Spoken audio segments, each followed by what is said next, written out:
All right, good afternoon. That's right, afternoon. Is this what the daytime looks like? And welcome back to the Final Word with MattyB here on the It's a Wrap Sports Network. Joined, very special guest. Anthony, I don't know if you know this. We are a very new network, started about 2 months ago. You are the first guest to my new network, and I want to thank you and introduce everybody to the cuz. I don't know if anybody really needs an introduction of you, but from PHLY of the Anthony Gargano Show. Anthony Gargano, what's up, man? What's up, MattyB? What a pleasure, man. I'm honored to be your first guest. Anthony, I don't know if you know this or remember this. I know you're a man of the people and you're also a man of the town, but a long time ago, about 10 years ago, my mother pestered you for an autograph and you gave her one. She was she worked for the PPA down there in Center City, and she's Hairspray. I don't know if you know the show Parking Wars or anything like that, but blonde woman with get out of here with crazy hair. Yeah, that's awesome. Yeah, so how's she doing? She's doing well, I guess. Yeah, she's hanging in there. You know, she's retired these days, but she's doing well. God bless her. Oh my God, God bless her. You got to give her a hug for me. I will next time I see her. And again, I wanted to thank you because she presented that to me, and I hung it on my fridge for years. Unfortunately, I'd lost track of it over the years. But please don't worry about it. That's really sweet. That's really nice. I wanted to thank you for that. And Anthony, so let's just get this all. Let's get going here. I know I don't have much time with you, so I want to maximize my time. We're going 4 for 4, rapid fire with Anthony Gargano about the state of the 4 major sports teams here in Philadelphia. I'm going to start out with the lesser of them, and that is your Philadelphia 76ers. Anthony, I made an edict on this program 2 nights ago that I will not ever speak of the Philadelphia 76ers unless 5 of my demands are met, and they are in order. Scrap plans for the Chinatown Arena. Number 2, fire Daryl Morey. Number 3, fire Elton Brand. Number 4, trade Joel Embiid. And number 5, Josh Howard, sell the team. I don't know if any of those demands will ever get met, Anthony, but what can you tell Philadelphia 76er fans right now about their team to make them feel any better? Yeah, I unfortunately, Matty, I can't grant you. I don't think any of those 5 are going to come to fruition. Listen, I feel your pain, man. I do too. It all comes down to Embiid's knee, right? It's all about Joel and his availability to play. What I think needs to happen is they need to figure out a course of action, one way or another. And if that means you got to shut him down now, then you shut him down now. And, you know, you got a top 6 protected pick, and I don't think it's the worst thing that you would shut him down now and get the pick and then come back. And as long as he's healthy, can play. I mean, it all comes down to that. Him being in and out of the lineup, you're not going to be able to generate enough consistency, right, and enough rhythm. And then you worry about with the knee. Once you get to the playoffs, even if you are a 6 seed and you got to the playoffs, can that knee hold up during a 2.5 month title run? And obviously, you got doubts with that. So you got to figure out a way to get that fixed. If you get that fixed, now we're having this conversation, right? Like if he's available and can play, well, I do think that they're a dangerous team. So what about the whole gaslighting situation with the Olympics? You know, he messed up his meniscus years ago, and he never got the surgery, and apparently he has not gotten the surgery yet, and yet he played in the Olympics, and he played, I guess he played well, but then all of a sudden we don't hear nothing about the knee problem until right before the season. What, if any, accountability do you hold for the Sixers in terms of treating their fans like crap here? Yeah, well, here's the problem, right? Like, one, it's not the NBA is a different animal. You don't have control over your superstars. Their superstars have control of whatever they do, and unfortunately, the team just has to deal with it. These are mini companies. Each of these superstars are mini companies. They have their own people, their own doctors. They make their own decisions. Their agents and doctors and handlers will tell you about availability. Like, it's not what you think in the old school way of, well, the team does this, the team does that. It's not like that. It doesn't work like that. As far as the Olympics concerned, dude, I have no idea. I'm as confused as you are. I heard multiple different stories. Look, I know the guy wanted to play, and I'll never tell an athlete like, "Well, you can't play for you can't play in the Olympics." At the time, I thought it was a good thing because you're playing with LeBron James, Kevin Durant, Steph Curry. You're playing with guys where you're going to learn how to win. So, like, I understood it, but obviously, to your point, it can't come at the cost of health. I don't know the level of the injury. You mentioned the meniscus, right? Like we've all talked about that. What has to be done, I think everybody wants an answer, is that, hey, can this thing be fixed? And if it's going to get fixed, fix it now. Like, why are we even playing around? Yeah, no, I agree. And the final point about the Sixers, and I want to move off because I really don't want to waste my time talking about them, but Nick Nurse is taking a lot of fire, and he's kind of the sacrificial lamb that gets thrown out in front of the microphone every night to kind of deal with this stuff, like management kind of hides. Whatever. But I don't think Nick Nurse is a bad coach. I honestly think that he's a very good coach, and unfortunately, he might go down in history as just the wrong place at the wrong time. And what do you think of the future of Nick Nurse? Because a lot of fans are starting to call for his head, which I don't agree with. Nah, you're not going to call for his head. You can't call for a guy's head where you're stuck already without Embiid and Paul George half the time. So Yeah. no, I don't believe that. And he's part of his job. Like, he's the guy that's going to deal with the media every night. So I don't feel sorry for him for that. I mean, that's what you do. You got to just be honest. Hey, I don't want to hear that you're tired of the question. The question is every night, what's the deal with Joel Embiid? And it's your duty as the coach to answer it. So, I mean, that's what that is. Ultimately, they just got to get the thing fixed.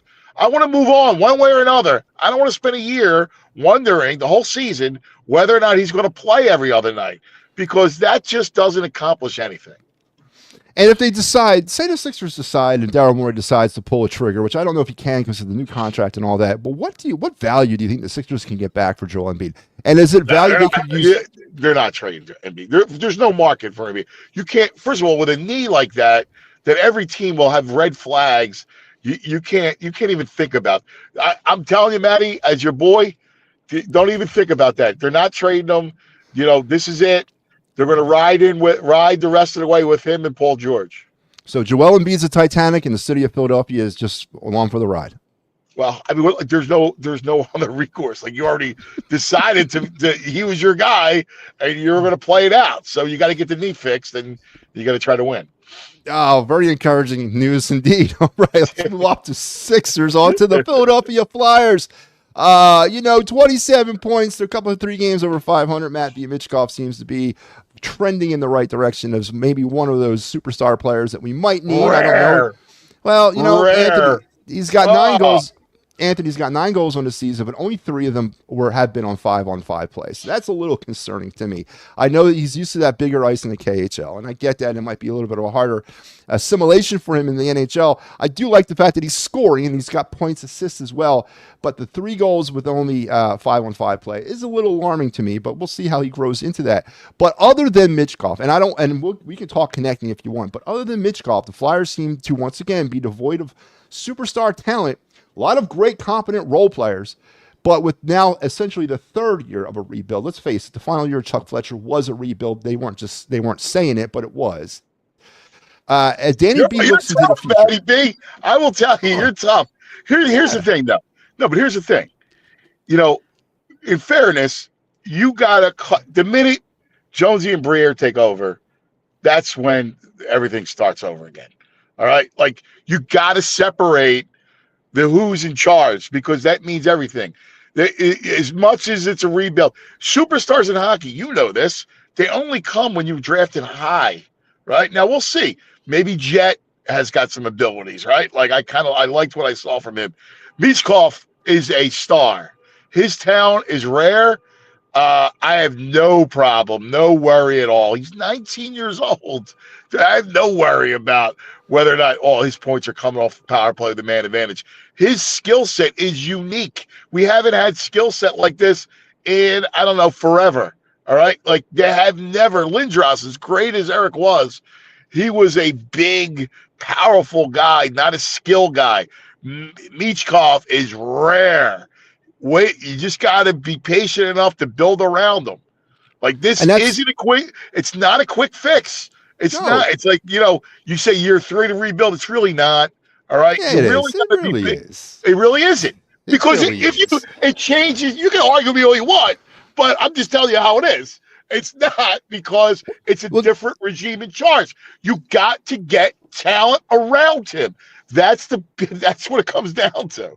Danny I, B was I the yeah, go ahead. Danny B was the assistant GM under Chuck Fletcher. So he was involved heavily in the draft process. He's also involved in a lot of the free agent moves, and he's also involved in a lot of the player development in Lehigh and Reading.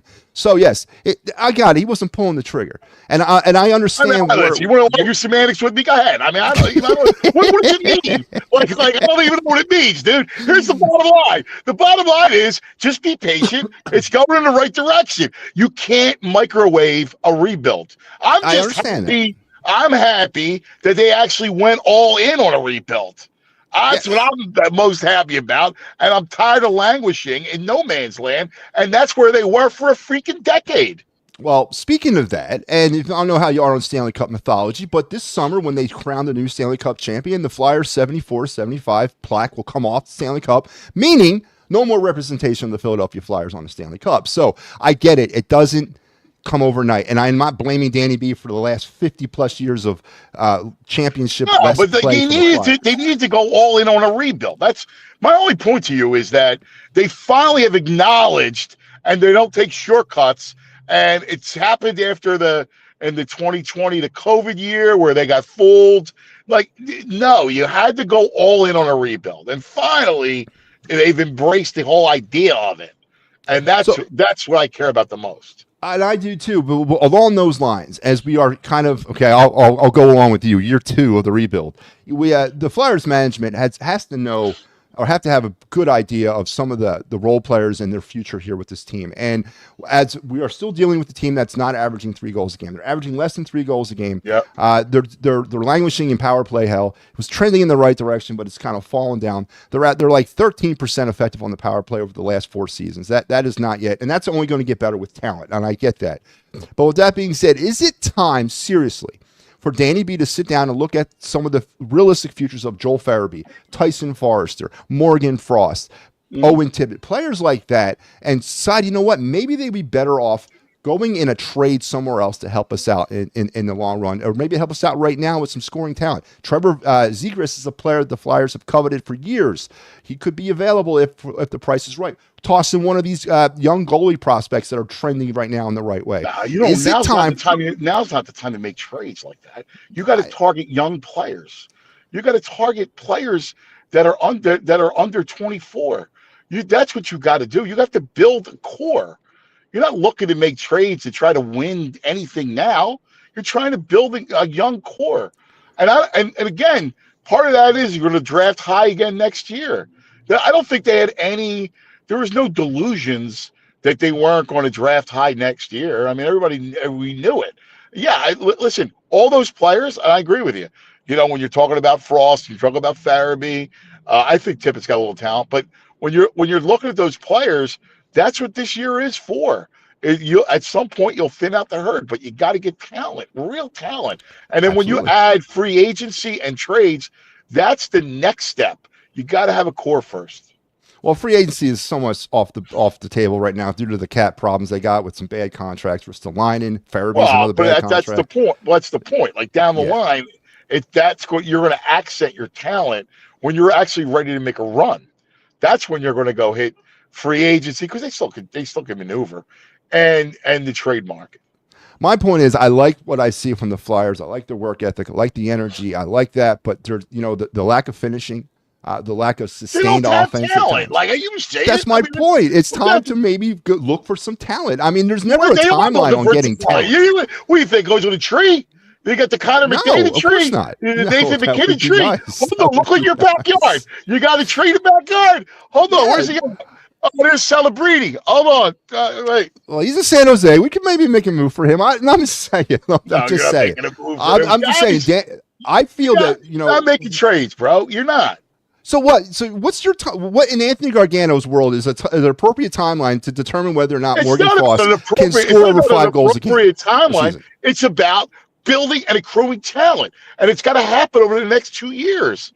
I mean, that's what you have to go by drafts, right? You have to look at what you have realistically. Like, you're not going to be able to trade for the talent that you have, that you think you have, that you want. And that's what I'm saying. I'm not looking for Connor McDavid's not coming here. We don't have no assets that could get Connor McDavid here. None. But we could bring in some complimentary players who have proven They have to be young ability. Again. Yes. You got to be young. 24. Yes. You got to be young and to grow with them. Right. I understand. Wow, man. I didn't realize it was going to go like this. Jesus Christ. But all right, I love this. This keeps me young. All right, Anthony.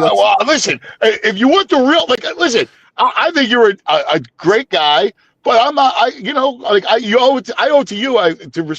Listen. I respect you enough that I'm going to be honest with you. Let's do it. That's right, man. It's not personal. I've been covering sports for freaking 38 years. I'm freaking old, dude. All right. How many in those 38 years? How many championships 36 have you seen? years. 36. In those 36, how many Philadelphia City championships have you seen? Well, I mean, you could count 4, 3, 4. No, I started in 1990, whatever, out of Temple. I moved to Chicago. I went to New York, and I covered national sports. I came back home to Philadelphia. I saw the Phillies win it in 08, and I saw the Eagles win it in 17. 2. That's it. All right, that's my point. It's all about the championships, and I get it. I get it. It's a process. It's a process. Yeah, I get it. But you can't just invent a championship. You got to build the roster the right way. My only point to you is I'm not really disagreeing in that this is what they need. Yeah, they need it. But did you actually come into the season thinking the Flyers were going to score 5 goals a game? No, I did not. Well, you saw the talent. No. Hang on. Players like that, you just go. It's not fantasy NHL. You gotta build it. You have to build a whole. Like they have suffered from prospects to failed drafts after failed drafts. You're feeling that right now. Yeah. No. Listen, Anthony, I agree, and that's that was kind of where I'm headed with this conversation. Is with that being said, and understanding what the process, especially in NHL hockey and in baseball, it doesn't happen overnight. If you're going to try to grow from within, I totally understand that. But with the way this team is, and now with these players in another year, I kept hearing last season with John Tortorella, I got to get these kids to play. I got to see what I got. Now here we are in year 2 of that situation. I don't think John Tortorella really has to see any more of Joel Farabee to see what he's got, or Morgan Frost, or in maybe some aspects Tyson Forrest or Owen Tippett. Okay, so you want to completely overhaul the roster? How? No. I'm just saying it's we have a bunch of good role players, but we still lack true center. We don't have no center depth. I agree with you. So what's the plan? Is the plan? The plan is the draft. Okay. Oh, I lost him. Anthony. Where'd you go, man? All right, so there you are. I got you back. I can't hear you, Anthony. You lost your sound. Anthony, we lost your sound.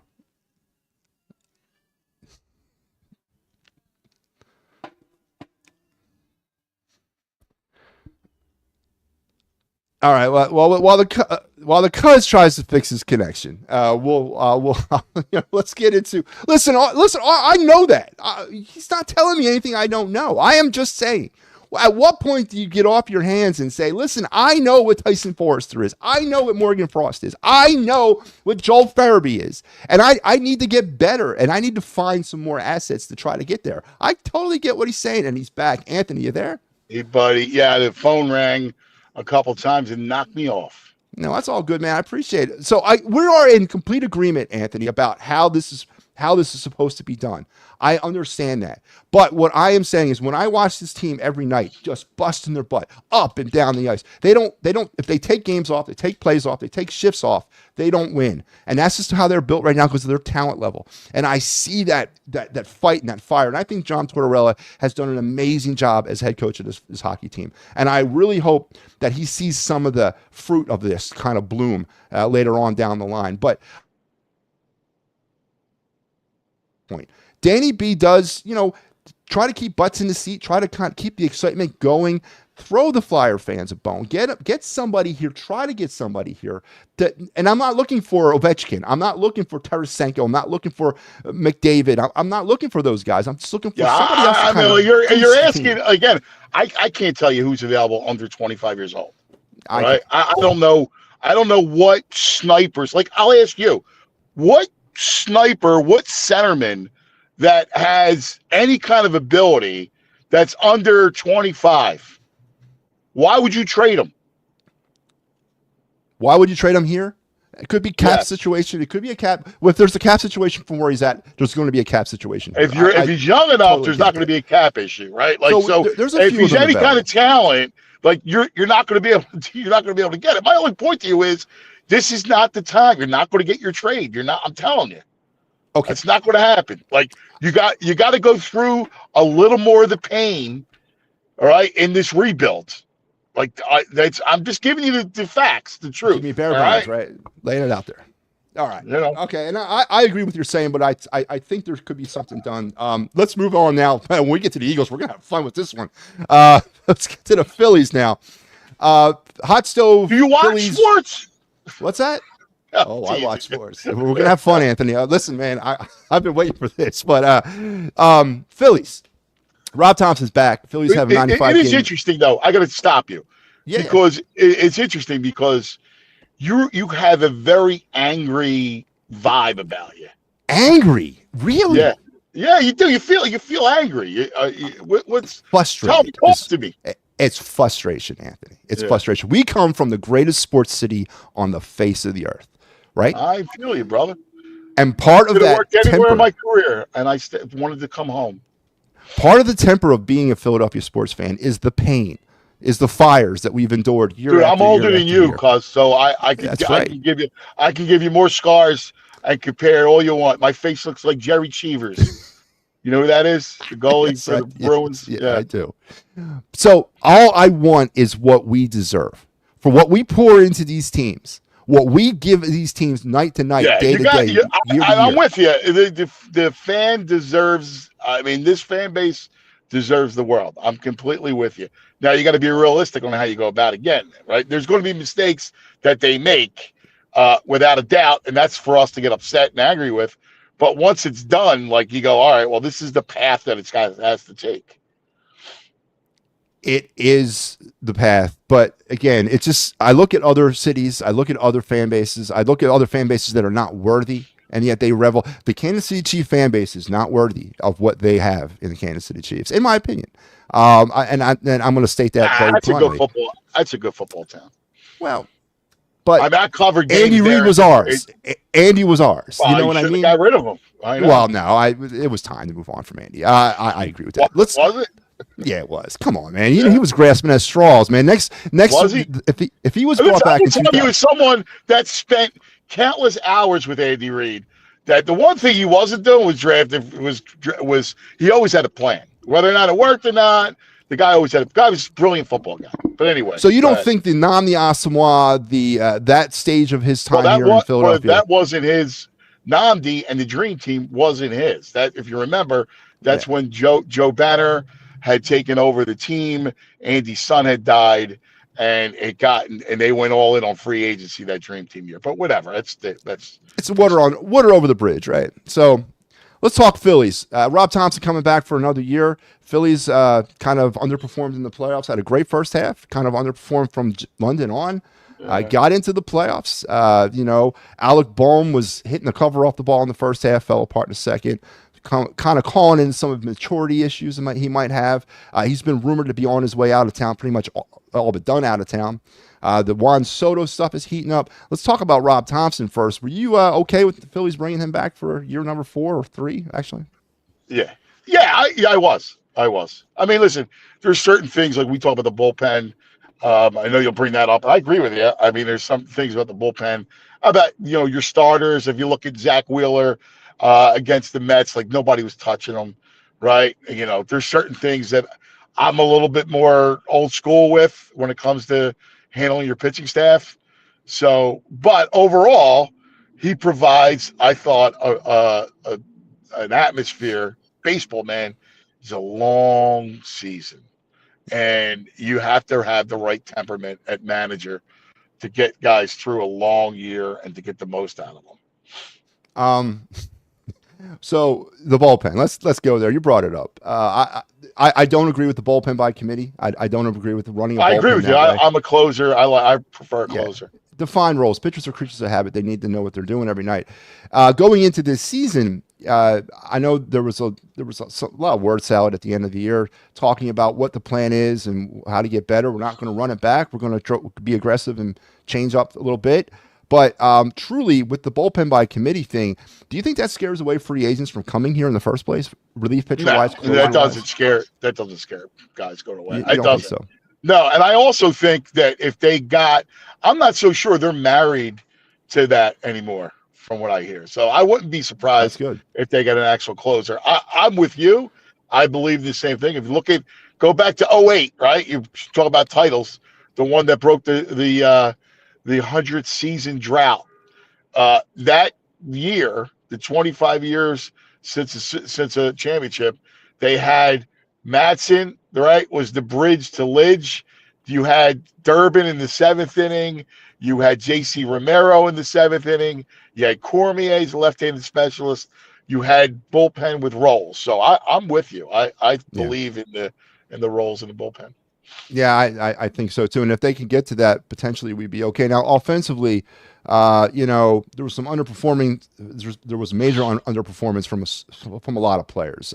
Trey Turner had a great first half, got that injury, never was the same, but he still ended up batting like 295. Phillies are pretty much stuck with Turner, and I've accepted that, and that's fine. Let's talk about two players that are coming up on their contract year. This is their final year going into 2025. JT Realmuto, Kyle Schwarber, both will be free agents at the end of 2025. As the Phillies look to potentially reload, what are some of the positions that you think they should reload on? And is it potentially possible that, and I'll throw Castellanos' name in this thing too, that you might see a move here with one of those three players?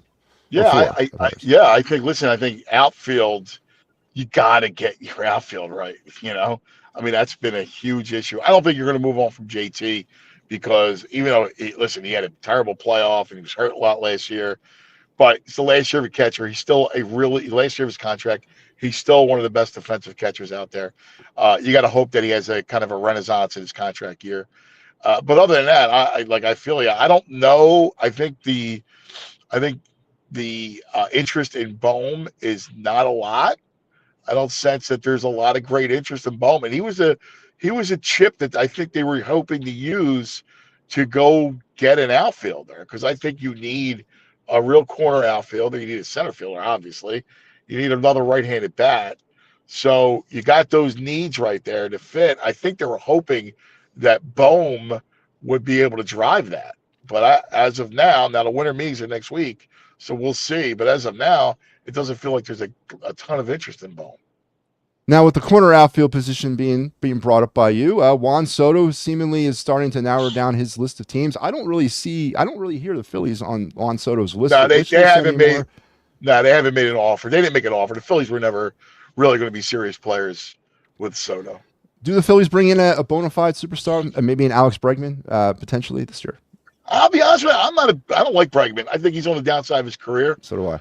I don't think he's going to want $20 million a year. I don't think it's worth it. Yeah, I actually would be okay with bringing in like a Gio Urshela for about 2 years, and then Aiden Miller, plug him in at third base in a couple of years. I think Miller's going to be really good. So I'm excited. Willie Adames is interesting. I mean, here's a guy with some pop. It's not going to cost you a ton. I like Adames.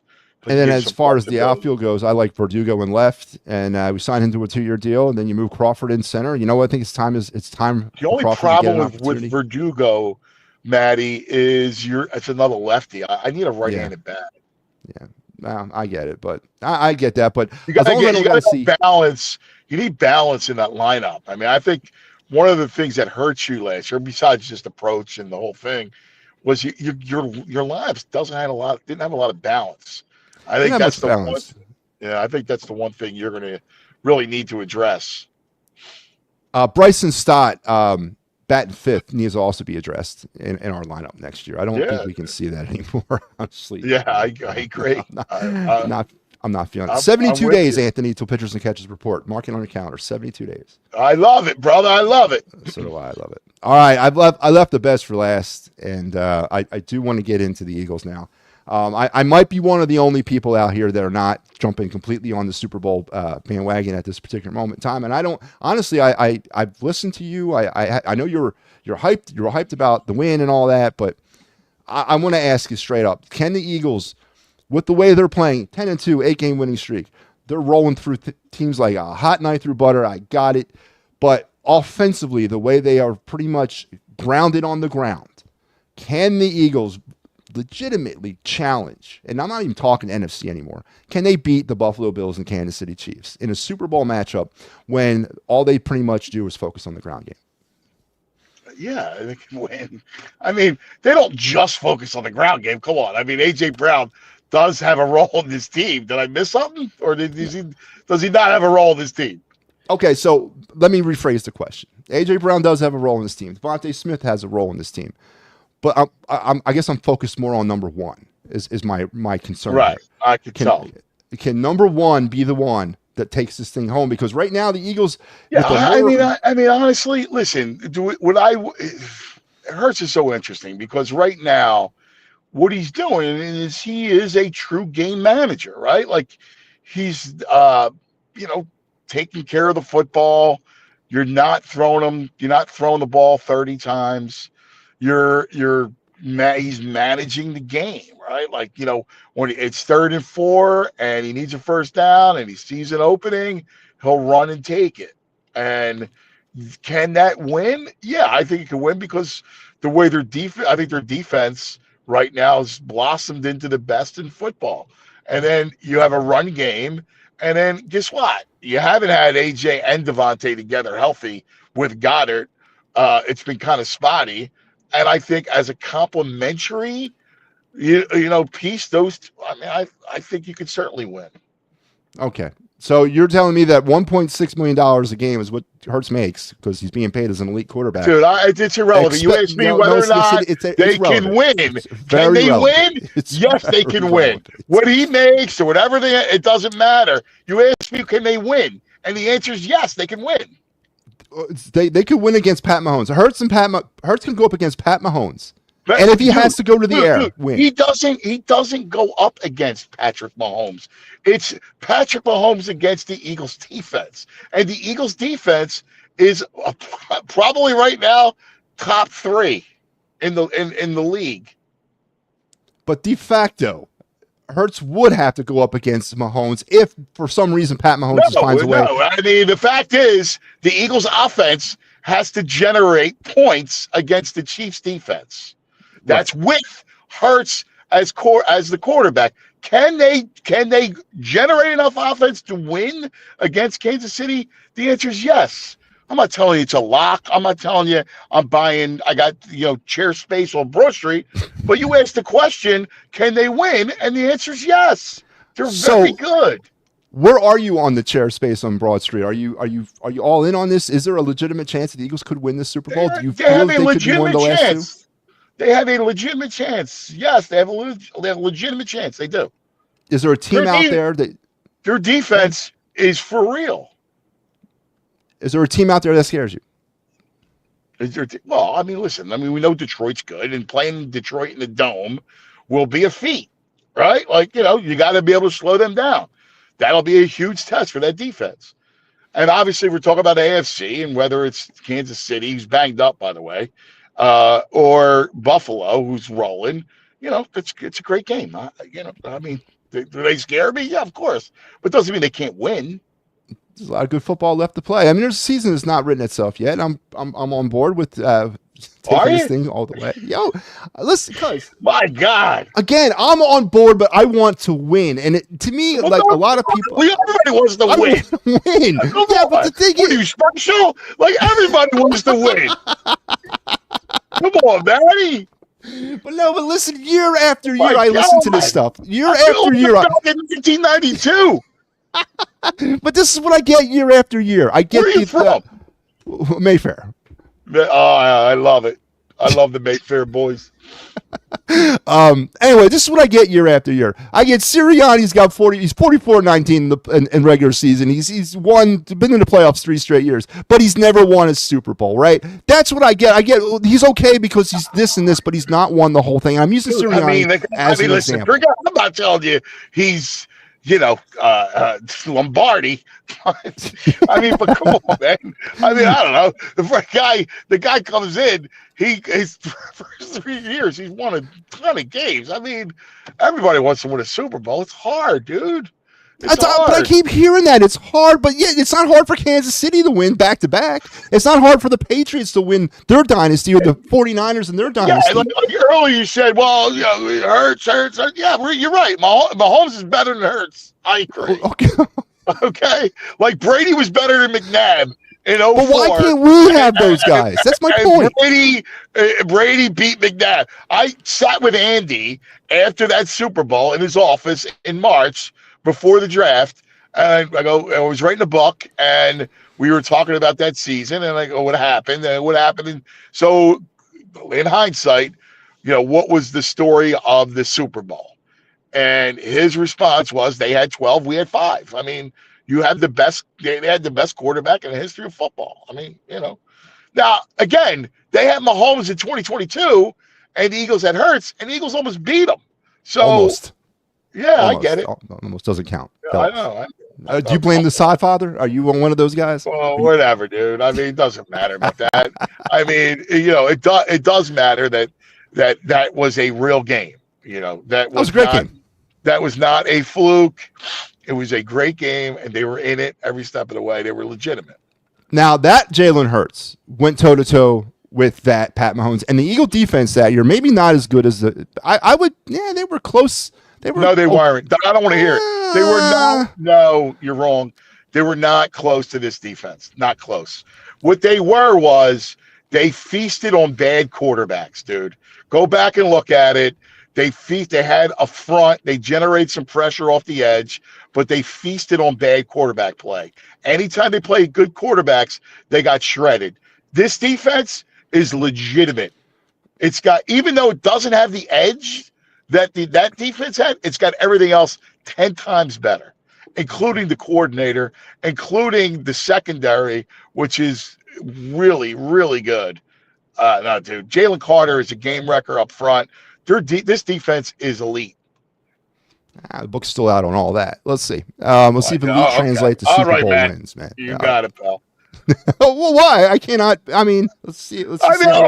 Obviously, like you're giving me obvious sports talk answers. I don't know. The book has not been written. Well, of course. But if you can see with your eyes and you can actually judge football, you know it. You know this defense is good. I know they're very good. Now you also need to poke holes in it because you see it. You understand it's legitimate. And trust me on one thing, this defense this year is 10 times better than defense in 22. It's not close. Sal's asking, is this the best defense since 04 or 92? Do you put this defense up against the 04 defense? What about 92? Well, since then, no, 92 is completely different.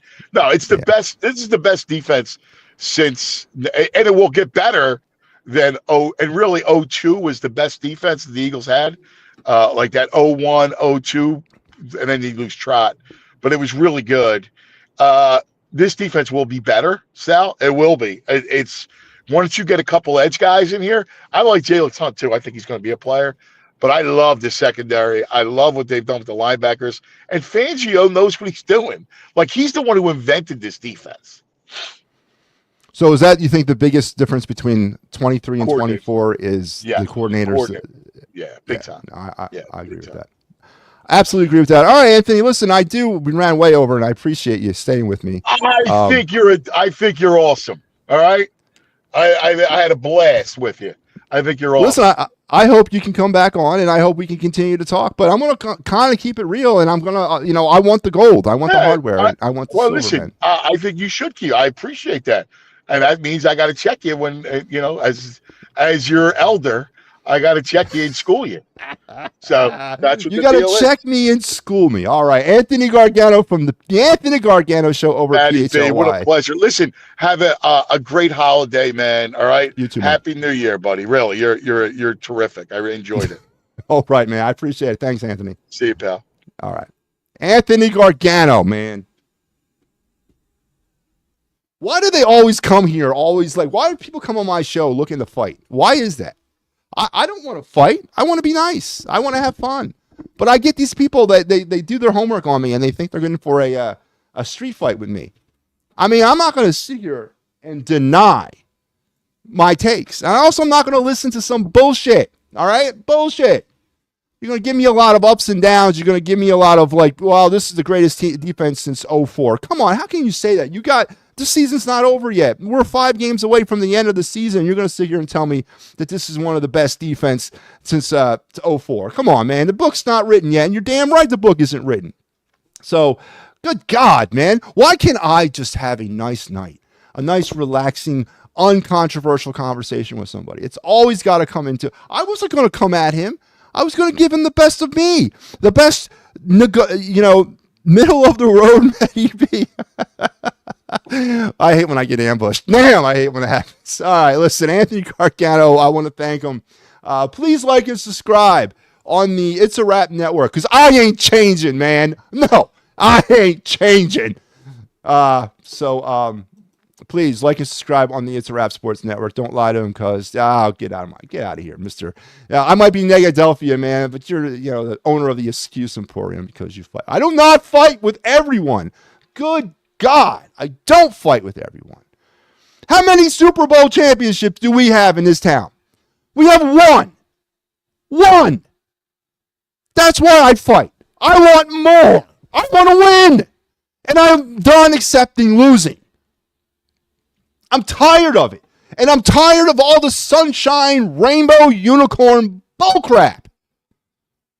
Jalen Hurts is going to have to play as a damn elite quarterback for this team to win a Super Bowl. You heard it here first, and he can't. That's not me. That's Howie investing the money in the wrong place. $1.6 million a game for a game manager. Come on. And I'm the mean one. I'm the controversial one. Man, I was happy today. What happened? Oh, it's all good stuff. Anyway, please like and subscribe on the It's a Wrap Sports Network so you can get more of this. More of meltdowns on the air with Anthony Gargano. More with my fights with Jim Jackson, the voice of the Flyers. Who's next? Come on, Merrill Reese, where are you at? Let's go, old man. I want you next. Come on. Let's step in the ring. Oh, Lord. Then you get T-Mac after that. I feel bad with T-Mac. He's just a little doting old man. Man. They come on the show on defense. Why? Maybe I want to ask him about the recipes for Sunday brunch. Jeez. All right, there we go. Let's get back to the show. Welcome to the Fighting's Final. Welcome to the It's a Wrap Sports Network version of the Final Word here in the afternoon with MattyB. That was Anthony Gargano. Listen, all jokes aside, great time. I enjoyed that. Anthony's welcome to come back.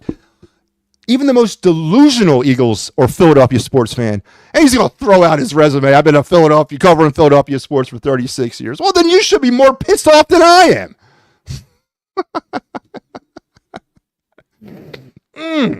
Man, oh man. Anthony Gargano of PHLY. Welcome back to the show anytime you want, man. But you know what? Come on. I love it. I love it. He's the back of a limo somewhere. I don't know what that was going on down there, man. But what did Al say? Because I fight with everyone. I disagree, Al. I disagree. I want the truth. And in my pursuit of that truth, it comes out at times on a anger tip, right? I'm not sitting back anymore wondering when it's going to happen. I'm demanding it happen now. So that's what I'm saying. All right. So let's get back to the show.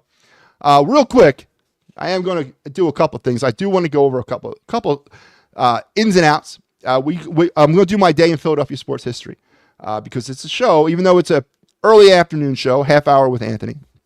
I wanted to get this in, and I think it's an interesting Philadelphia sports day in history.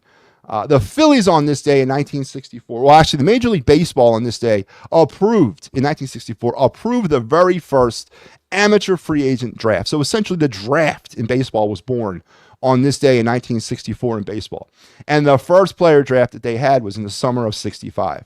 And how they did it was, of course, they just went from reverse order of how you finished in 64 to where you could pick. The Phillies were picking in that draft at 18 overall. They were at the 18th overall pick in the draft. And guess who they selected? That's right. That was the era of Mike Adamson, the right-hand pitcher. That's right. When the era of Mike Adamson was born in Philadelphia, it would happen on with the advent of the draft. That was the Phillies' first ever draft pick. He never pitched a game for the Phillies. Never made it up through the system, never made it out of the minor leagues. Now, here's just some of the players that the Phillies passed up on at 18. And you might have heard of some of these guys. Here's one of them. Nolan Ryan was taken after Mike Adamson was drafted. Tom Seaver was drafted after Mike Adamson was drafted. Johnny Bench was taken after Mike Adamson was drafted. Greg Nettles drafted after Mike Adamson was drafted. Hal McRae drafted after Mike Adamson was drafted. And Darrell Evans were all selected after Mike Adamson. And you want to know why I'm pissed off? Maybe that's why, okay? Maybe I'm tired of always losing out and always being second. Mike Adamson, boy, that would have worked out well, huh? Nolan Ryan playing for the Phillies, Johnny Bench. Imagine that infield, Johnny Bench behind the plate, Pete Rose at first, Manny Trio at second, Boa at short, Schmidt, on the hot corner. You have a rotation that features both Nolan Ryan. Well, I guess you couldn't do that. So, all right. Would you have rather had Nolan Ryan than Johnny Bench? Yeah, all right. You know what? You're right. I'm going to go with Ryan. I'd rather have a rotation that featured both Nolan Ryan and Steve Carlton in it. Can you imagine that friggin' rotation? Can you imagine that? How many World Series do we win? 3, 4, maybe 5? So, yeah, Mike Adamson, the dawn of Mike Adamson today, as MLB baseball approved the very first player draft on this day in 1964. So, there's your day in Philadelphia sports history. Let's now go to our other topic, our other segment, the Of the Night segment here on the show. Roll the tape and go.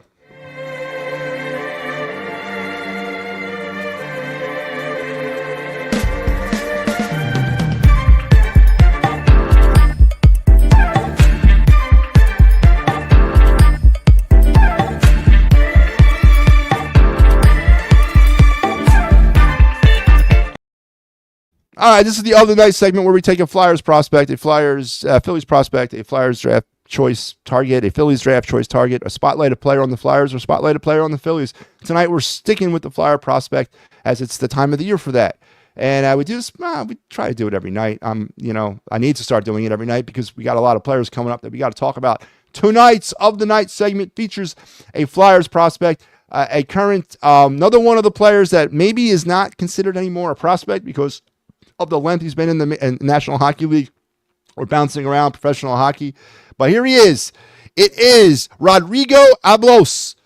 He was picked up by the Flyers this summer as a free agent. He was drafted way back in 2016 by Vancouver in the 7th round. A gritty, hardworking forward with large frame, an agile skater for his size and his starting to work explosiveness into the game. Smart with and without the puck and exhibits strength at both ends of the ice. Not the most physical player, but the side of his game will come naturally as he develops more bullish instincts, loves to battle, and works hard to win puck possession. He's currently languishing down with the Lehigh Valley Phantoms, and so far through 14 games this season for Lehigh Valley, for 18 games. 4 goals, 5 assists for 9 points, and a -4.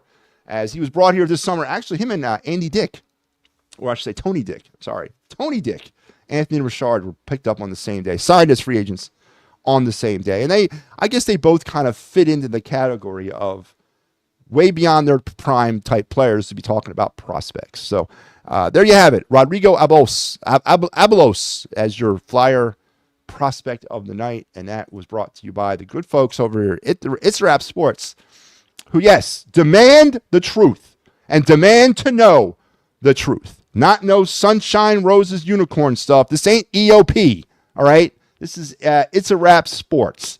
This is not where you come to be coddled and have your hand held and have your hair stroked. No, I want to know why we're not winning. And I want someone who's an expert, supposedly in the business, to tell me. And I've yet to find somebody. All I hear is be patient. Be patient, my ass. All right. Let's wrap it up. We're going fast and furious through the segments because I want to get caught up. Let's go to our final segment of the night and our final segment of the show. Looks a little something like this. Looks a little bit like I can't miss. Hey, this is what you call a bad. What? This is what you call a bad. What? Looks a little something like this. Looks a little bit like I can't miss. Hey, this is what you call a bad. What? This is what you call a bad. All right. Yeah, that's right. MattyB's card review. That's the part of the show where we talk about one of my very, very many sports cards, and we kind of go over some of the ins and the outs and the ups and the downs with the card.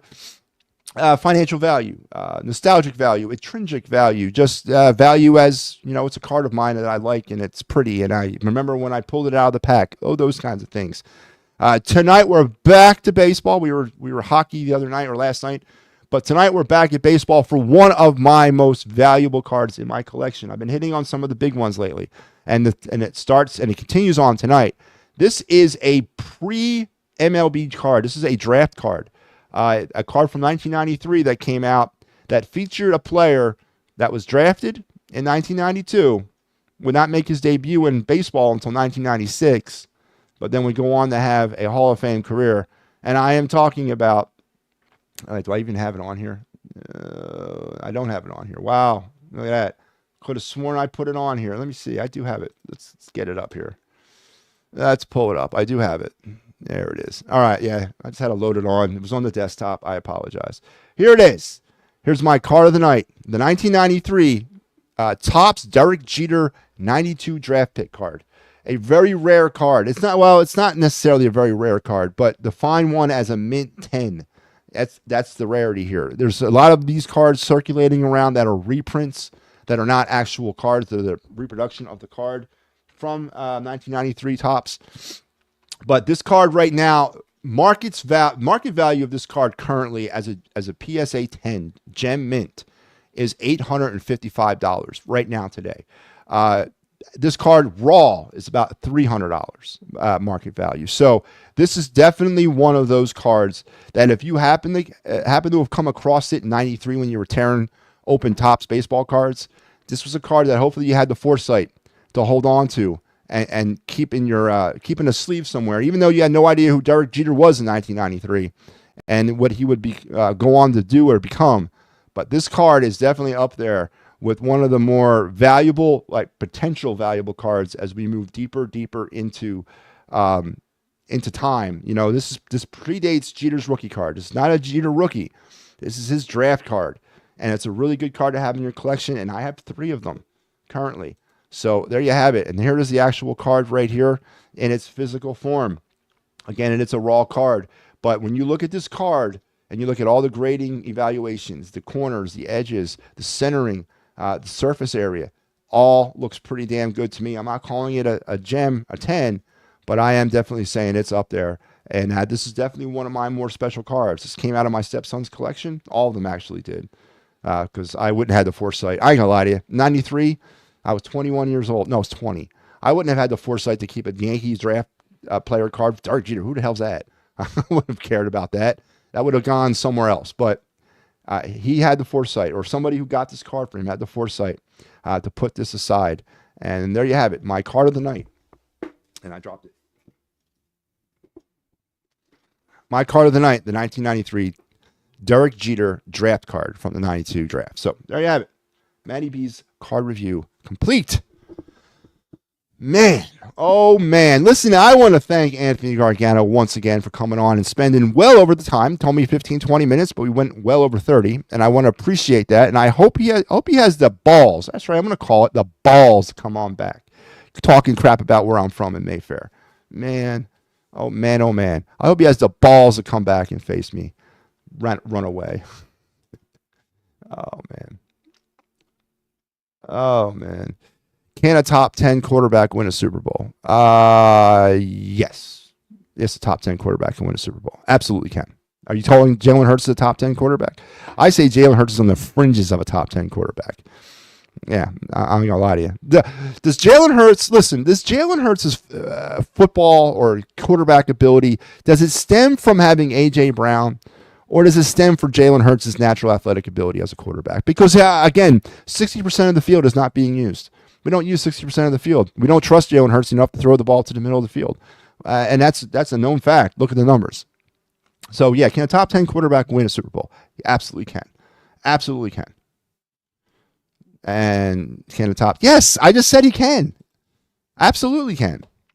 But again, are we saying Jalen Hurts is a top 10 quarterback because of A.J. Brown? Or are we saying Jalen Hurts is a top 10 quarterback because he uses all the field? Who's making who look good here?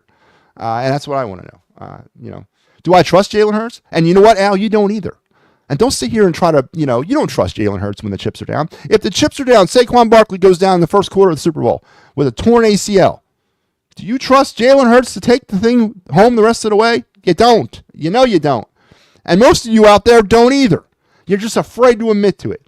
You're just afraid that you have a $1.6 million game manager on your hands. So don't get on my case about it. Get inside, man. Look inside of your own aura and your body. And you tell me, do you feel comfortable with Jalen Hurts without Saquon Barkley taking this team all the way to the Super Bowl? Yes or no? Yes or no? I want to hear it. Do you feel comfortable? And I'm getting the same thing. Yes, I just said he could. But do you feel comfortable? Answer the question. Do we have a $1.6 million a game manager? Did your GM back the Brinks truck up to the wrong quarterback yet again? Tell me. Tell me. And I got to listen to Pat Mahomes is not going to go up against Jalen Hurts. The hell he's not. Of course he is. Of course he is. He went up against him in the Super Bowl in 22. Of course he's going to go up against him in the Super Bowl in 24. You just don't want to admit to it. Eagle defense is playing amazingly. Absolutely amazingly. The offense continues to get off the slow starts, and those first 15 scripted plays are garbage. They've scored 2 first-quarter touchdowns all season long. They have never scored a touchdown on the opening drive in 12 games. You feel comfortable with that group going into a NFC championship game against the Lions or a Super Bowl against the Chiefs or the Bills? Don't get mad at me for bringing out your inner feelings. Don't. That's how I live, man. I live in the now, in the moment. Pat Mahomes is above average everyone else in the NFL. Can't compare anyone else. Why not? Why can't we compare our quarterback?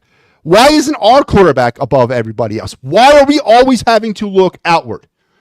Again, you're strengthening my whole narrative that I'm tired of always missing. I'm tired of always looking outward and seeing Pat Mahomes or Tom Brady or Bill Belichick or Andy friggin' Reid. And yeah, I don't have intimate knowledge of Andy Reid like Gargano might, but it was time for him to move on. Everybody knew it.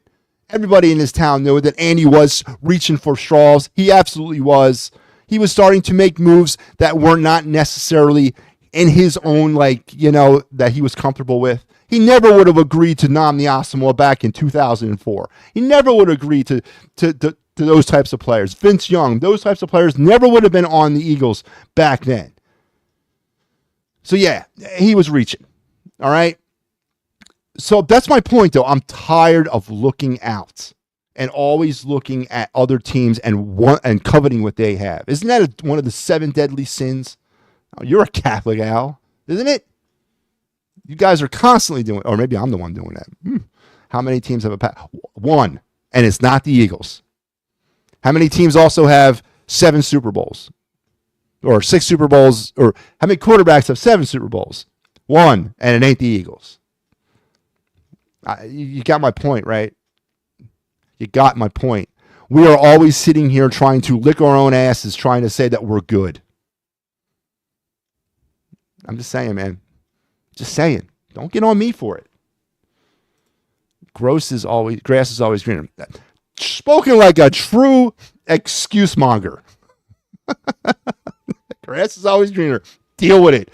Accept it. Live with it. No. I don't want to. I don't want to accept it. I don't want to accept losing. I don't, and I never will. I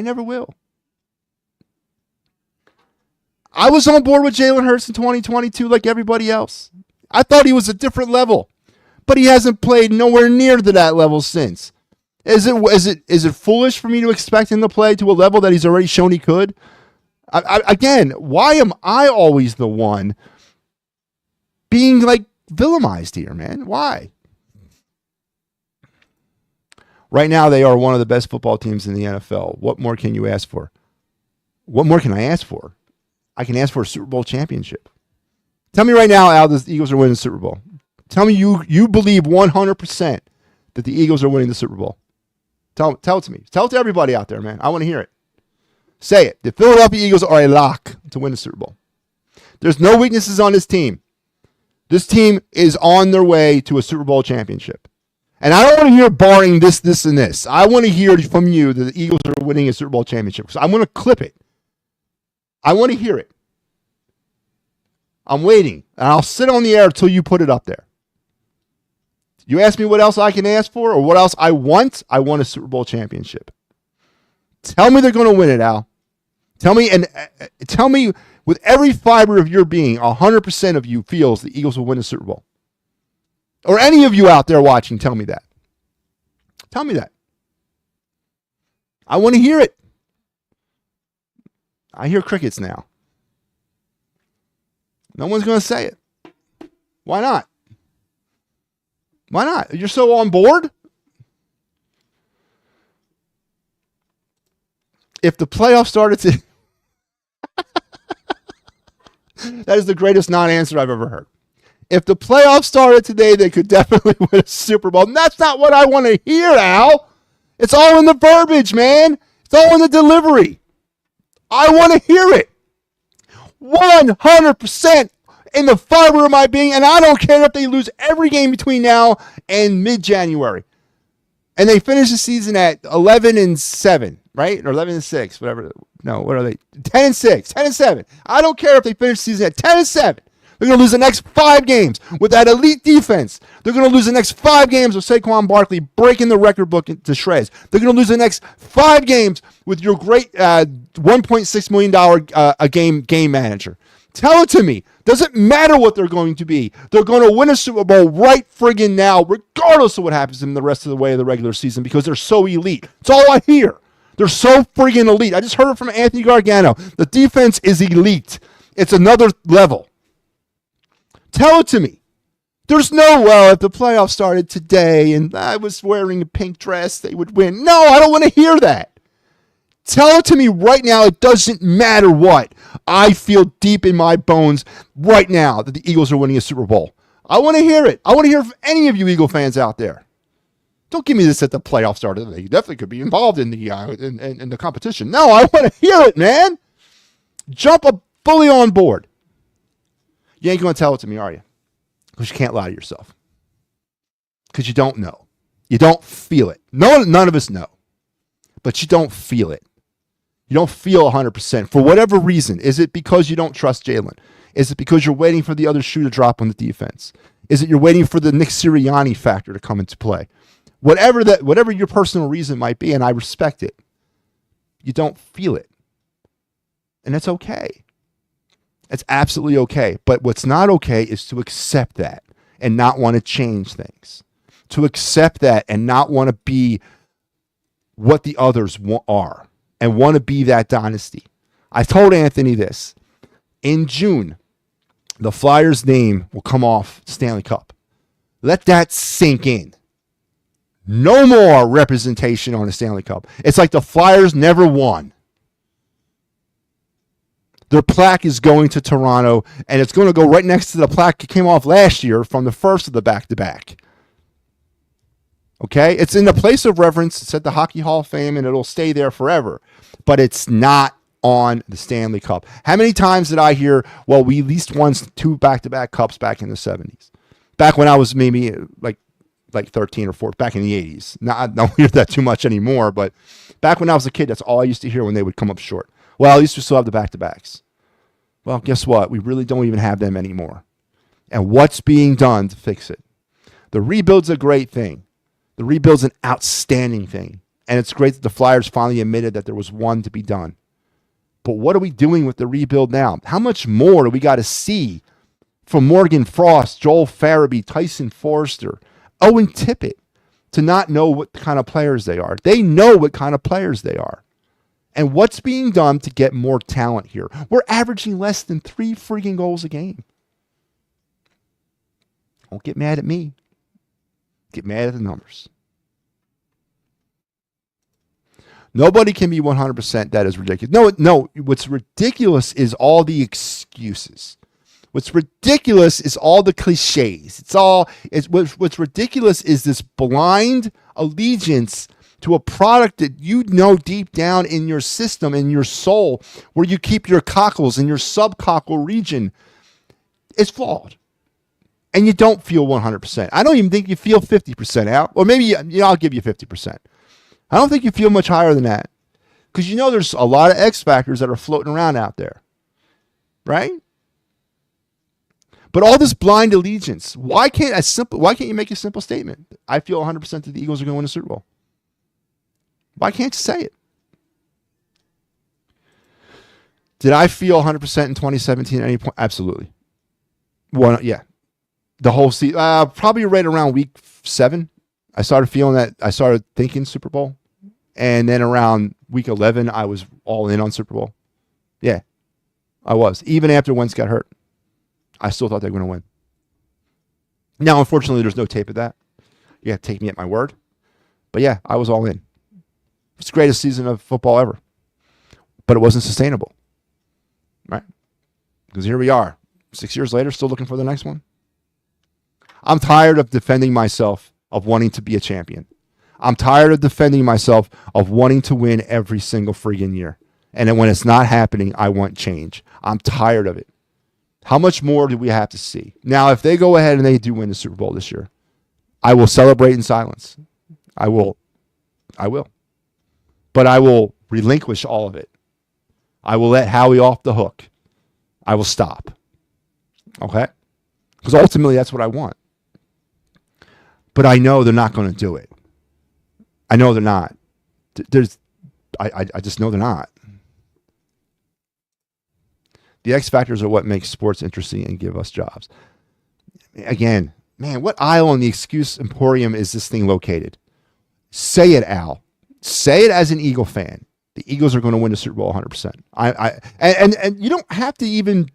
I mean, I'm not asking you to back it up with numbers. I'm not asking you to back it up with anything. I'm asking you to say it as a fan, as a super fan, as Mr. Eagles. Just tell me 100% they're going to win it. That's what you feel. Because if you don't feel it 100%, then I have a platform. Right? I have a platform. I'm that voice. Call me the devil. I don't know. Call me something. But I have a platform if you don't feel it 100%. And that goes for all of you out there. So, not backing up, man. Nah. I don't feel it. I don't feel it. Howie Roseman's a loser. He's a loser. Nick Sirianni is a loser. Okay? Saquon Barkley is having a frigging monstrous season. Are they going to waste it? Jalen Hurts is a game manager that we're paying $1.6 million a game to. Yeah, and it does matter. It absolutely 100% matters because we gave the money to the wrong friggin' person, and it's going to involve contract negotiations in the future. Yeah, damn right it matters. I feel this team isn't a very... Now you're just messing with me, man. Now you're just trolling me. Now I can't even do it. So you heard it here first. Big Al Zafiri does not want to admit in front of you that he feels 100% confident that the Eagles will win the Super Bowl for whatever reason. And I don't want to pressure him. I don't want to make him do anything he's not comfortable in doing. So we'll leave it at that. Once again, I got sidetracked on trying to get off the air. I want to thank Anthony Gargano for coming on. Please, if you missed this interview with Anthony, it's one for the ages. Go ahead back and it'll be on the YouTube, it'll be on the X, it'll be on the Facebook. Make sure you check it out and give Anthony a like over there. Give him a listen to PHLY. He needs your help too. Yeah, no, he doesn't. But go over there and give him a holler. But yeah, I want to thank him for coming on the show. First guest on the It's a Rap Sports Network. I should get him a watch, right? Should I send him over a box of chocolates, Al? Should I send him over a box of chocolates to the PHLY studios, courtesy of MattyB at It's a Rap? Would that be the professional thing to do? Or maybe a cheesesteak or a hoagie? Or a dead pigeon? We'll see. Maybe I should do that. Or drop my note. But anyway, I want to thank him for coming on. I hope he comes back, and I hope that we can have a relationship in the future. Why do I sound like I'm trying to patch up a fight? But it was a great show tonight. We also had an opportunity to kind of do our of the night segment and our card review. And of course, the main story tonight was the Eagles and the state of the four majors. And what I got from Anthony Gargano was the state of the four major sports teams in the city of Philadelphia are once again take a wait and see posture. Greatest sports town in the world, and we're going to once again take a wait and see posture on the status of our four major sports teams. So thank you all for joining me on the final note. A cake with my face. Go like this. Or never mind. All right. Maybe I should do that, Al. Should I do that? Should I send him over a cake with my face on it? Saying, could we be friends, or are we okay? Are we good, boo? Or something like that? Should I do something like that? All right. Maybe I will. Al, why don't you handle that for me, man? Why don't you deliver it to them over there? All right. Again, thank you all for joining on this afternoon edition of the Final Word with MattyB. Tomorrow night, I'll be back with the final word on my regularly scheduled time at night. Actually, no, it will be after the Flyers post game. We got big day on the network tomorrow. The Birds Blast with Kyle Quinn, another Philadelphia sports expert, is going to come back here on the Birds Blast with me, and we're going to talk about the Ravens and get you ready for the Panthers. Sal G got you on the Clear the Ice with the Flyers Panthers as they're back in action tomorrow. And then I will follow Sal after the postgame show for the final word with MattyB. And we'll wrap up our broadcasting week on the final word. But our week is just getting started here on the network as getting closer to Sunday. Flyers are back in action. And hot stove is heating up. The owners meeting next week. And, of course, looking forward to that little tournament there in Ottawa coming up here at the end of December. So I hope you guys enjoy the rest of your night. And you have a better tomorrow. Until we talk again, I will see you. And remember, never stop searching for the truth, because you deserve it, because you are the best. All right? See ya. I've